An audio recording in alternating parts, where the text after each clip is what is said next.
یار میرے ایک سوال کا جواب دو. جی جناب اپنی پوچھیں. پوری دانشوری سمیٹ کے اکٹھی کرو پہلے. نہیں یہ تم نے تھوڑی بتائی ہے پوری, کافی اللہ کے فضل سے دانشوری ہے. پوری سنجیدگی کے ساتھ جواب دینا. جی بتائیں.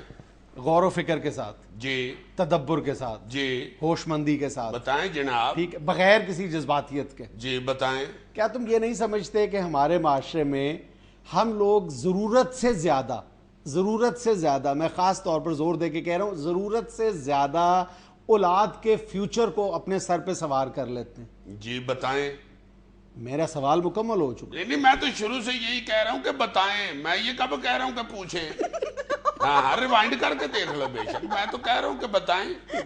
میں نے کہا تھا سنجیدگی کے ساتھ جواب دو یار. نہیں ویسے بتائیں ذرا. دوبارہ سوال دہراؤں میں. کیا تمہارے خیال میں ہم لوگوں نے ضرورت سے زیادہ اولاد کا جو مستقبل ہے وہ اپنے سروں پہ سوار نہیں کر لیا, خط بنا لیا, obsession بنا لیا ہم نے, اور ہم یہ سمجھنے لگ گئے کہ ہم بچوں کی تقدیر کے مالک بن بیٹھے. اب بالکل, حالانکہ وہ کیا کہ وہ مالی دا کم پانی دینا پر مشکاں لاوے, مالک دا کم پھل پھول لانا لاوے یا نہ لاوے. ایک بات تو پھر وہی ہو گئی نا کہ ہمارا فرض صرف اتنا ہے کہ بچوں کو اپنی بہترین توجہ سے نوازیں اور جو ہم سے بن پڑتا ہے ہم کریں, لیکن اس کے بعد معاملہ اللہ پہ چھوڑ دیں.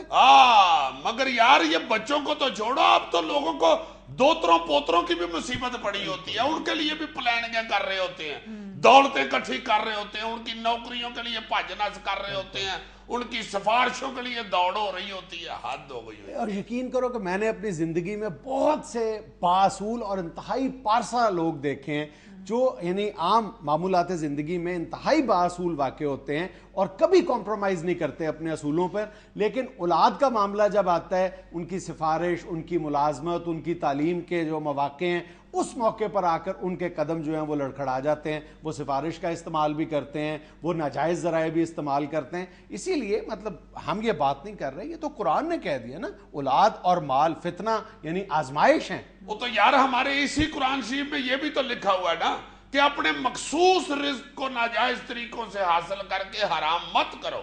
جب اللہ تعالیٰ نے قرآن شریف میں یہ فرما دیا کہ ہر شخص کا جو رزق ہے وہ مخصوص ہے, وہ اسے ملنا ہی ملنا ہے, تو پھر نجائز بھاجنا سے کس بات کی بھائی؟ اپنے ارد گرد ذرا نظر دوڑا کے دیکھو, کسی کرپٹ سرکاری ملازم سے بات کر کے دیکھو, کسی رشوت خور افسر سے اس کا نقطہ نظر معلوم کرنے کی کوشش کرو, یہ پوچھو کہ تمہیں کیا مجبوری ہے, کیوں رشوت لیتے ہو, اس کے پاس ایک ہی جواز ہے, جی بچوں کی خاطر. بچوں کی خاطر. اور اس سے پوچھو کہ تم نے فلاں سفارش کیوں کی تھی بچے کی ملازمت کے لیے, تو وہ کہہ دیتا ہے جی کہ فلاں نے بھی تو کی تھی, اگر میں نہ کرتا تو فلاں کا بچہ یہ نوکری لے جاتا, اور مجھ سے بچے کا رونا نہیں دیکھا جاتا. اور اب بھی ایسے لوگوں کی اکثریت ہو گئی ہوئی ہے, ورنہ تم بچپن میں ذرا غور کرو کہ ہمارے ارد گرد جو لوگ ہوتے تھے ان میں اکثریت ان لوگوں کی ہوتی تھی کہ وہ کہتے تھے اولاد کو کہ بھائی میں آپ کو بڑی محنت کر کے اچھی تعلیم دلواؤں گا, ضرور سے کرنا کرو, باقی آپ نے کیا کرنا ہے زندگی میں وہ اب آپ کا کام. اور ہماری اسی obsession نے ہمارے اندر ایک عجیب و غریب تبدیلی پیدا کر دی ہے کہ ہم لوگوں نے ذخیرہ اندوزی شروع کر دی ہے.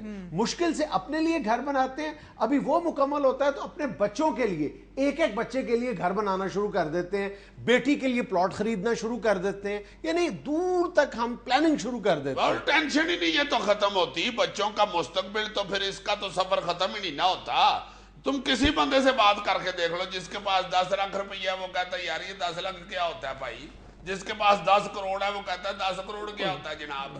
جس کے پاس 10 ارب ہے وہ 10 ارب سے بھی نہیں لاج رہا, اس کا نہیں پیٹ پھول ہو رہا.